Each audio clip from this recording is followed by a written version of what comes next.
Happy Halloween and welcome to another Walter Football video. I'm Charlie Campbell, Senior Draft Analyst.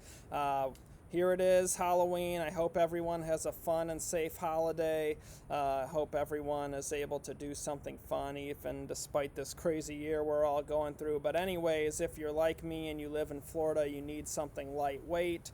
It's awfully hot, even on Halloween. So this is something I can throw on, not sweat all night in. And for me, I'm working college football games. Typically, Halloween parties are Saturday nights, and so, a typical Saturday for me, I'm working college games from just before noon until about midnight, on average, sometimes till 1 or 2 a.m., depending on the West Coast games.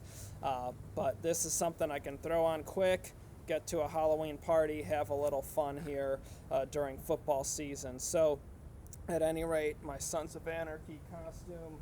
Hope you guys enjoy. Let's get to this week's mock draft. So, first overall pick, Jets, Trevor Lawrence. That's a no-brainer, assuming the Jets land it and don't screw it up and win some games here. But Trevor Lawrence, that's a no-brainer for New York. Second overall pick, Giants, Jamar Chase. Now, this is an interesting pick because if Dave Gettleman survives, I could see him wanting to build around Daniel Jones. But if Dave Gettleman, their general manager, gets fired, then I could see a new general manager coming in looking to potentially take Justin Fields from Ohio State and then trade Daniel Jones.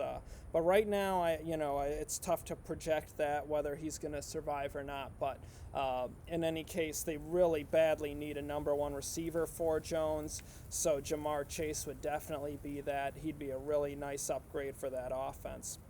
Third overall pick, I have the Jaguars taking Justin Fields, the quarterback from Ohio State. Jacksonville could use that franchise quarterback. There have been rumblings about Gardner Minshew getting benched. So I definitely could see, and probably are going to have a new general manager and head coach there next year. So I could see the Jaguars looking to build around a new quarterback. Fourth overall, I have the Falcons taking Trey Lance. Obviously, Atlanta started the rebuilding process with firing Dan Quinn and Thomas Dimitroff. I think the new general manager and coach would look to take a quarterback if they're picking high enough to get one. Now, they're fourth right now, but I definitely could see them winning enough games down the stretch that's going to push them lower, and Atlanta might not be picking high enough for any of these top three quarterbacks, in which case I think you could see them look to improve that defensive line. But right now, I have them taking Trey Lance because they're picking high enough to get him. Fifth overall pick, I have the Dolphins taking Gregory Rousseau. This is the pick they have from Houston. Rousseau would give them a nice edge rusher to go across from Emmanuel Ogbah with Christian Wilkins on the inside, really help them to get after the quarterback. Sixth overall, I have the Vikings taking Penny Sewell, the left tackle from Oregon. Definitely a plug-and-play upgrade for Minnesota. That offensive line has been bad for years. Taking a player like Sewell would really help them up front. Seventh overall, I have the Bengals taking Carlos Basham, the defensive end from Wake Forest. They need a replacement for Carlos Dunlap. Basham would come in and be a really nice player for them. He's strong, quick, has played really well this year as a senior. Eighth overall, I have the Cowboys taking Christian Barmore. They signed Gerald McCoy. He got injured in the preseason. Dontari Poe didn't make it that long with them. They need a difference maker and a disruptor on the inside. Barmore is a really good inline pass rusher, fast and athletic, needs to get better against the run, become a more well-rounded player, but he definitely has pass rush ability on the inside and would be a nice pick for the Cowboys. Ninth overall, the Redskins, I have them taking Kyle Pitts, the tight end from Florida. I think they really need receiver help. They need left tackle help. So those could be the options they would go. But Pitts would be a really good weapon in Scott Turner's offense. He did a nice job of getting production out of Greg Olsen last season when he was declining with Carolina, and Pitts would give them a really good weapon to pair with Terry McLaurin, make it tough for teams how they deploy their safeties. So If Washington isn't picking high enough for one of the quarterbacks, I think they got to upgrade that offense. 10th overall, I have the Chargers taking Alex Leatherwood, the Alabama left tackle. They need that long-term left tackle to protect Justin Herbert. Leatherwood would be a nice pick there. 11th pick, Patriots taking Jalen Waddle, the wideout from Alabama. Now, he's out for the season with an ankle injury, but I think once we get through the pre-draft workouts and rechecks and everything, he'll start to rise again and still has a good shot of going top 20, and the Patriots badly need playmakers and game changers, and Waddle is that. 12th overall, I have the Broncos, taking Sam Cosmi, the left tackle from Texas. They could use a left tackle upgrade. I think Garrett Bowles could be done with them after this season. 13th overall pick, I have the Panthers taking Micah Parsons. They need that true replacement for Luke Kuechly. Shaq Thompson's a nice linebacker, but they need another player to go with them and really improve that run defense. Parsons would be a nice pick for them. 14th overall, I have the Dolphins taking Travis Etienne. I think he'd be a really nice check down option for Tua. Could take those check down and easy passes, turn them into big plays, would really upgrade their ground game and the ability to move the chains there. So I think Etienne would be a really nice pick for the Dolphins. 15th overall pick, I have the Raiders taking Dylan Moses, the linebacker from Alabama. Linebacker's been a problem for the Raiders for years. I think they need to finally devote a premium resource to it. Last year they came close to taking Patrick Queen in the draft, and they like Kenneth Murray as well. So it's something they were kicking around, but I think Dylan Moses would be a really nice player for them. Help them to defend the Chiefs with Edwards-Helaire and Travis Kelce. He'd be an asset in that regard. 16th overall pick, I have the Lions taking Aiden Hutchinson, the defensive end from Michigan. Give them an end to pair with Trey Flowers. Hutchinson was awesome in the season opener against Minnesota. Really tough run defender, gets after the quarterback, strong and quick, and bends really well for a defensive end that size. So he'd be a good pick for Detroit. 17th overall, I have the 49ers taking Shaun Wade, the cornerback from Ohio State. They need that long-term number one corner to eventually replace Richard Sherman. Wade could have that potential, and he's versatile where he can play safety or slot corner. So a nice upgrade for the secondary for San Francisco. 18th overall, I have the Saints taking Paris Ford, the safety from Pitt. Malcolm Jenkins is nearing the end. He's been declining. He's gotten picked on some this season. I think Ford would be a good upgrade for the Saints. 19th overall, I have the Eagles taking Andre Sisco, the safety from Syracuse. Ball-hawking safety, versatile, can play strong safety, free safety. He'd be a good upgrade for the Eagles.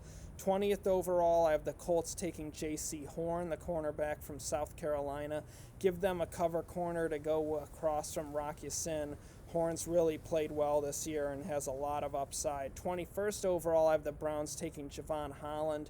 They could use a safety upgrade. Holland's a ball hawk. He's fast. He's athletic. Really instinctive safety to play on the back end. Could form a nice combo with Grant Delpit, assuming Delpit gets stronger and can tackle well enough to be that strong safety. That'd be a good tandem. 22nd overall, I have the Bucks taking Kwity Paye, the defensive end from Michigan. He also had a really good debut against Minnesota last week. And I think with Jason Pierre-Paul aging and Shaq Barrett with his contract status, even if Barrett's brought back, they could use another end to go with those two. And Paye is big where you can slide them inside in the sub package, and that would give them a really nice trio there and to go with those big defensive tackles. So I think Paye would be a really nice pick for the Bucks. 23rd overall, I have the Jaguars taking Caleb Farley, cornerback from Virginia Tech. He's sitting out this season, but he's big, fast, athletic, and they got to get another corner to go with C.J. Henderson. That secondary's been awful outside of Henderson this season. 24th overall, I have the Bills taking Jay Tafule, defensive tackle from USC. He'd be an upgrade over Starlu Tulele. Give them another big body and interior disruptor to go next to Ed Oliver. 25th overall, I have the Bears taking Wyatt Davis, the guard from Ohio State. Chicago's got to improve that offense. They need a guard to replace Kyle Long. Wyatt Davis would really help them to run the ball. David Montgomery is just kind of a mediocre NFL back. You could get by with him, but you really need to give him a good offensive line for him to be effective. He's not a guy that has the speed and just pure ability to create on his own. So they got to improve that offensive line, and Davis would be a plug-and-play upgrade for them. 26th overall, I have the Cardinals taking Patrick Surtain, the second cornerback from Alabama. Give them an understudy to Patrick Peterson, and really nice player that could help Arizona. 27th overall, I have the Ravens taking Richard LeCounte, the safety from Georgia. Give them a replacement for Earl Thomas and continue to improve that secondary, which is a scary thought. But yeah, he would be a nice fit for the Ravens. 28th overall, I have the Titans taking Paulson Adebo, the cornerback from Stanford. Tennessee could use more cornerback talent. That would be a good pick for them. He's a ball hawk. Big, good size, good instincts, just has to improve his eye discipline and not biting on double moves, and I think that's something that Mike Vrabel and that staff could really help him iron out those issues. And then you got a really nice player. 29th overall, I have the Jets taking Devontae Smith, the wide receiver from Alabama. Obviously, the Jets badly need receiver help. Give them a good weapon for Trevor Lawrence there at the end of the first round. 30th overall, I have the Chiefs taking Trey Hill, the guard center from Georgia. I think he'd be a nice fit on that Chiefs offensive line and continue to improve their blocking up front and protect those big investments they've made in Pat Mahomes and those skill position players. 31st overall, I have the Packers taking Jalen Mayfield, the right tackle from Michigan. He had a really nice debut that helped spring some long runs for the Wolverines against Minnesota. I think with Aaron Rodgers and then Jordan Love, they could use some youth to protect those quarterbacks, and Mayfield would be a nice pick for them. Has left tackle skill set, but is playing right tackle for Michigan. 32nd overall, I have the Steelers taking Tyson Campbell. That's a nice value for them. He's a really good player, cover corner ability, has good size and length, and really tough player to get the ball around in coverage. So he'd be a good addition for the Steelers. So that's this week's mock. Thank you guys for watching. Please like and share the video. We'd really appreciate it. Subscribe to our channel here on Walter Football. You can follow me on Twitter at Draft Campbell. You can follow Walt on Twitter at Walter Football. And if you check in the description box, I got a lot of links to our mocks, position rankings, and a whole ton more. So I'll be back with you guys soon. Thanks for watching.